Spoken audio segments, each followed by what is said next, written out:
Have you ever wondered why a medicine bottle can withstand being stacked in a warehouse but might crack if you pull on the cap too hard? Today we are breaking down the fundamental difference between the compressive and tensile forces and why getting this wrong could lead a massive quality failure in the production line. To understand these forces, think of them as the push and pull of the metal world. Compressive force happens when we apply a load that squeezes or crushes a material. Think of stacking heavy pallets of medicine boxes. Tensile force, on the other hand, is the opposite. It is the stress caused by pulling or stretching a metal apart. Like when you are opening a heat-sealed blister pack. While they seem simple, how a plastic polymer reacts to these two forces determines if a product is safe for the consumer or a total failure. This is the diagram for compressive force and tensile force. Before comparing tensile strength and compressive strength, it is helpful to clarify what each property represents. Although both describes metal resistance to failure, they refer to different types of loading conditions. The first difference is tensile strength and compressive strength. Basic definitions. What is tensile stress? Tensile stress is all about elongation, and it describes when an applied force stretches the length of a material along the axis of force. If you are working with a formula, you can represent tensile stress through this. Stress equal to force by area. Measurements for this type of stress and most of the other kinds are usually expressed through pascals or through pounds per square inch or psi. While tensile elongates, it's helpful to see how it compares to compressive and shear forces too, which you can see in the diagram below. Here you see the diagram tensile versus compressive stress. Tensile test specimen, this one, before how it looks and after how its elongation length and elongation stress. Then in case of compression test specimen, before how this one and after this how waist width and waist length happen. Tensile strength refers to the maximum stress a metal can withstand when it is stressed before fracture occurs. During a tensile test, a specimen is gradually pulled apart until failure. The highest stress reached during the test is known as the ultimate tensile strength. This property reflects a material's ability to resist forces that attempt to elongate or separate it. Tensile strength is particularly important in components that experience pulling loads, such as cables, fasteners, structural tension members, and many mechanical parts. Then now it will come compressive strength. Compressive strength describes the maximum stress a metal can withstand when subjected to compressive forces. Instead of being stressed, the metal is pushed inward and shortened under load. Failure may occur through crushing, yielding, or structural instability.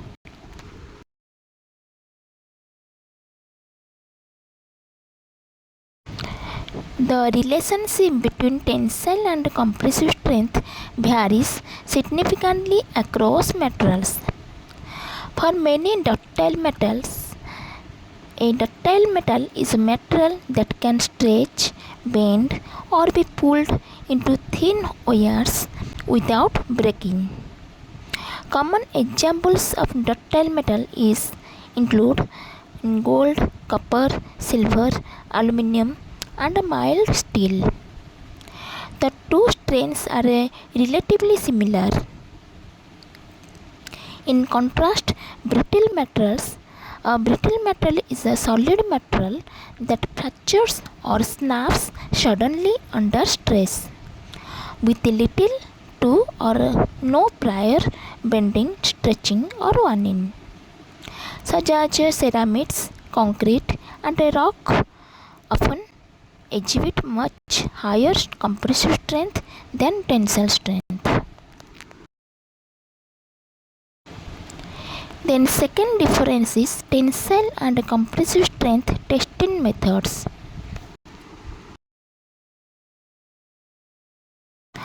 Accurate measurement of tensile and compressive strength relies on standardized testing procedures. These tests are performed using controlled equipment and internationally recognized standards to ensure reliable results. In first one is tensile strength testing. Tensile strength is measured using a universal testing machine, that is UTM. For tensile strength, we typically follow ASTM 638 or ISO 527, where a dog bone shaped specimen is pulled until it breaks. During testing, the machine gradually applies tensile force while recording displacement and load. The resulting stress-strain curve provides key properties such as yield strength, ultimate tensile strength, and elongation at fracture, helping engineers understand how a material responds to pulling forces. Then we will discuss about compressive strength testing. Compressive strength testing follows standards such as ASTM 695 and ISO 604. For plastics, specimens are usually cylindrical or cubic, and load is applied axially between two compression plates while deformation is monitored. Then third difference is stress-strain behavior in tension and compression. Stress-strain behavior describes how a material deforms under tensile, that is pulling, or compressive, that is pushing loads. Within the elastic limit, stress is proportional to strain via Young's modulus. Ductile materials like metals show yielding and plastic flow in tension, whereas compressive behavior often involves barreling or crossing without a distinct ultimate strength. This is the diagram for stress-strain curves. Stress-strain curves reveals how materials respond under different loads, highlighting elastic and plastic behavior as well as failure modes.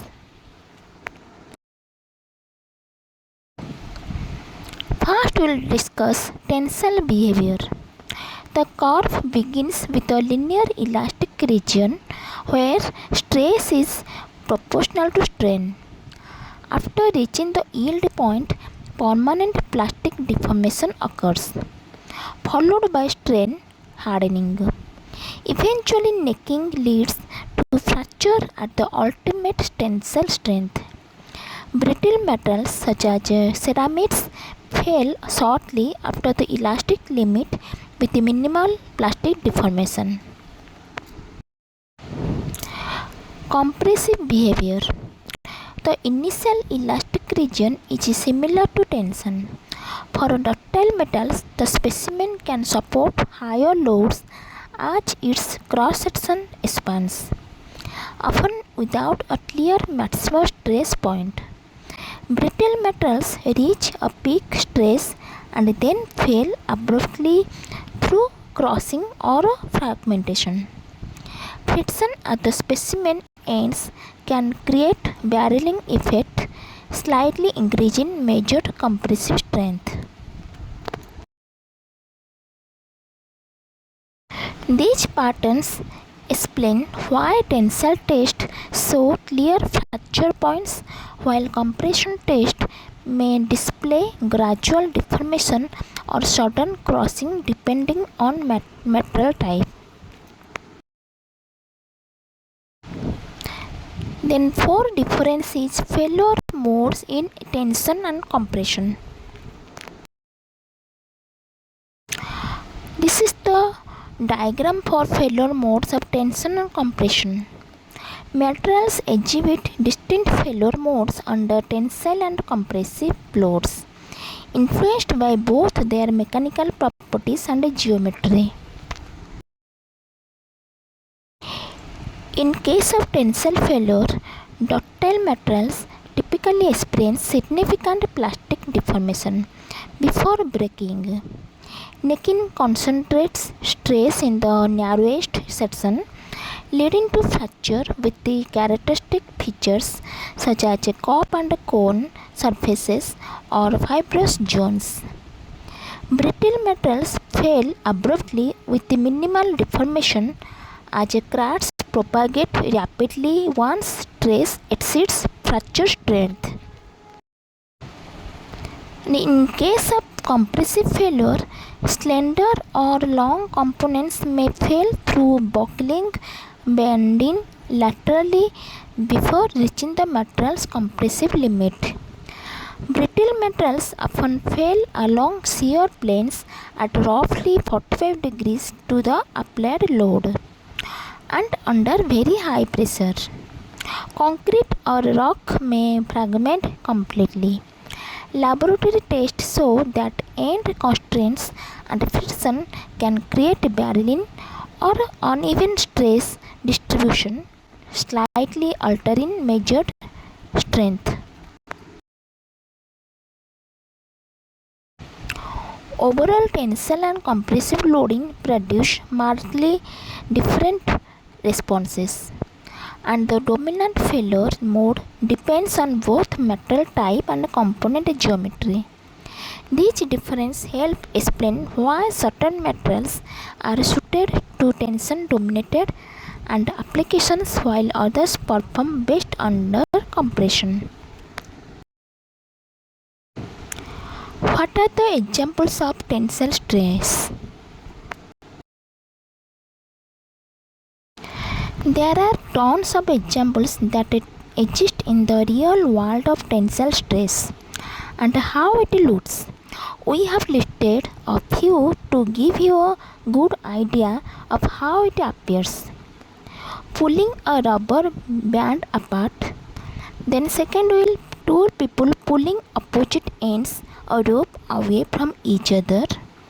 Then third example is a crane cable that is holding something suspended in the air. Then fourth example is cables on a suspension bridge while vehicles pass over it. What are the examples of compressive stress?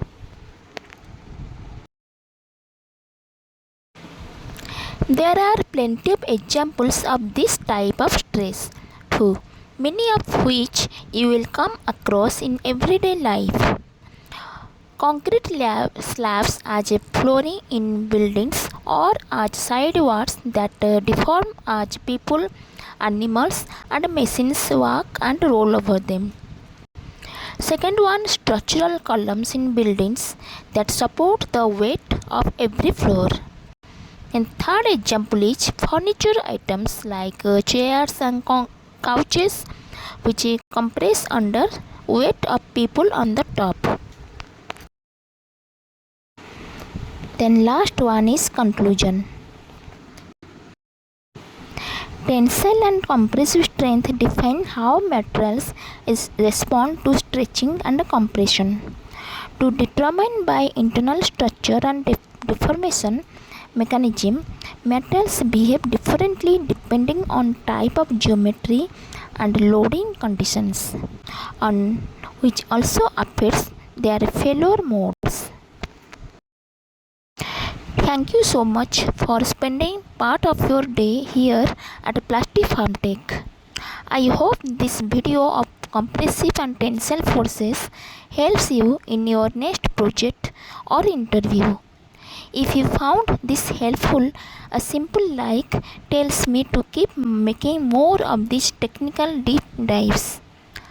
I have noticed many of you are interested in metal testing, so I have linked my video on heat deflation temperature right here. It is the perfect next step to understand how these forces change when things get hot. Keep learning, stay curious about the science, and I will see you in the next one.